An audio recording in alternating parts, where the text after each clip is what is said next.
بسم اللہ الرحمن الرحیم۔ الصلاۃ والسلام علیکہ یا رسول اللہ وعلی آلکہ و صحابیکہ یا حبیب اللہ۔ محترم ناظرین السلام علیکم۔ ہماری آج کی ویڈیو کا موضوع ہے عید الفطر۔ رمضان شریف کے مبارک مہینے کے متعلق ارشاد ہے کہ اس مہینے کا پہلا عشرہ رحمت، دوسرا مغفرت اور تیسرا عشرہ جہنم سے آزادی کا ہے۔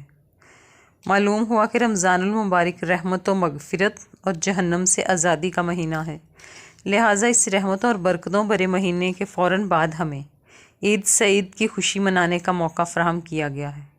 عید الفطر کے روز خوشی کا اظہار مستحب ہے۔ اللہ عز و جل کے فضل و رحمت پر خوشی منانے کی ترغیب تو قرآن کریم میں بھی موجود ہے۔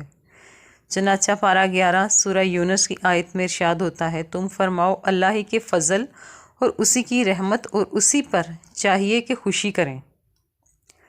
دل زندہ رہے گا۔ نبیوں کے سلطان رحمت العالمین سردار دو جہاں صلی اللہ علیہ وسلم کا فرمان برکت نشان ہے، جس نے عیدین کی رات یعنی شب عید الفطر اور عید الاضحیٰ طلب ثواب کے لیے قیام کیا، اس دن اس کا دل نہیں مرے گا جس دن لوگوں کے دل مر جائیں گے۔ جنت واجب ہو جاتی ہے۔ ایک اور مقام پر حضرت سیدنا معاذ بن جبل رضی اللہ تعالیٰ عنہ سے مروی ہے، فرماتے ہیں جو 5 راتوں میں شب بیداری کرے اس کے لیے جنت واجب ہو جاتی ہے۔ ذوالحج شریف کی 8ویں، 9ویں اور 10ویں رات، اس طرح 3 راتیں تو یہ ہوئیں اور چوتھی رات عید الفطر کی رات، 5ویں شعبان المعظم کی 15ویں رات یعنی شب برات۔ معافی کا اعلان عام۔ حضرت سیدنا عبداللہ ابن عباس رضی اللہ تعالیٰ عنہ کی ایک روایت میں یہ بھی ہے کہ جب عید الفطر کی مبارک رات تشریف لاتی ہے تو اسے لیلۃ الجائزہ یعنی انعام کی رات کے نام سے پکارا جاتا ہے۔ جب عید کی صبح ہوتی ہے تو اللہ عز و جل اپنے معصوم فرشتوں کو تمام شہروں میں بھیجتا ہے، چنانچہ وہ فرشتے زمین پر تشریف لا کر سب گلیوں اور راہوں کے سروں پر کھڑے ہو جاتے ہیں اور اس طرح ندا دیتے ہیں، اے امت محمد صلی اللہ علیہ وسلم، اس رب کریم کی بارگاہ کی طرف چلو جو بہت زیادہ عطا کرنے والا اور بڑے سے بڑا گناہ معاف کرنے والا ہے۔ پھر اللہ عز و جل اپنے بندوں سے یوں مخاطب ہوتا ہے، اے میرے بندو، مانگو کیا مانگتے ہو، میری عزت و جلال کی قسم، آج کے روز اس نماز عید کے اجتماع میں اپنی آخرت کے بارے میں جو کچھ سوال کرو گے وہ پورا کروں گا، اور جو کچھ دنیا کے بارے میں مانگو گے اس میں تمہاری بلائی کی طرف نظر فرماؤں گا، یعنی اس معاملے میں وہ کروں گا جس میں تمہاری بہتری ہوگی۔ میری عزت کی قسم، جب تک تم میرا لحاظ رکھو گے میں بھی تمہاری خطاؤں کی پردہ پوشی فرماتا رہوں گا۔ میری عزت و جلال کی قسم، میں تمہیں حد سے بڑھنے والوں یعنی مجرموں کے ساتھ رسوا نہ کروں گا۔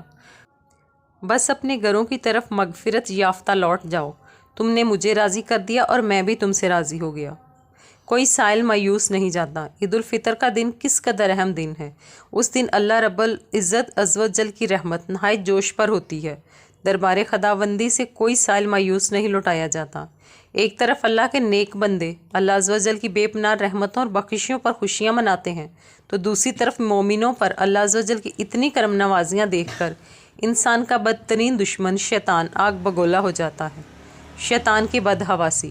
حضرت سیدنا وہب بن منبع رحمۃ اللہ علیہ فرماتے ہیں، جب بھی عید آتی ہے شیطان چلا چلا کر روتا ہے، اس کی بدحواسی دیکھ کر تمام شیاطین اس کے گرد جمع ہو کر پوچھتے ہیں، اے آقا آپ کیوں غضبناک اور اداس ہیں؟ وہ کہتا، ہائے افسوس، اللہ عز و جل نے آج کے دن امت محمد صلی اللہ علیہ وسلم کو بخش دیا ہے، لہٰذا تم انہیں لذات اور نفسانی خواہشات میں مبتلا کر دو۔ شیطان پر عید کا دن نہایت گراں گزرتا ہے، لہٰذا وہ شیاطین کو حکم صادر کرتا ہے کہ تم مسلمانوں کو لذات نفسانی میں مشغول کر دو۔ ایسا لگتا ہے فی زمانہ شیطان اپنے وار میں کامیاب نظر آتا ہے۔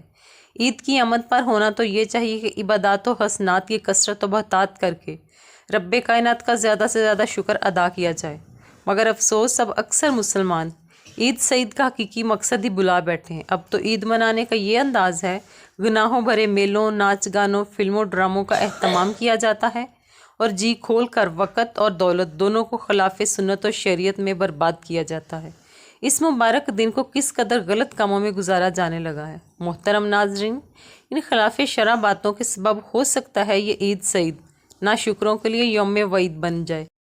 للہ اپنے حال پر رحم کیجیے، فیشن پرستی اور فضول خرچی سے باز رہیے، صحیح معنوں کو عید کو اسلامی شعار کے مطابق گزاریے۔ اللہ ہم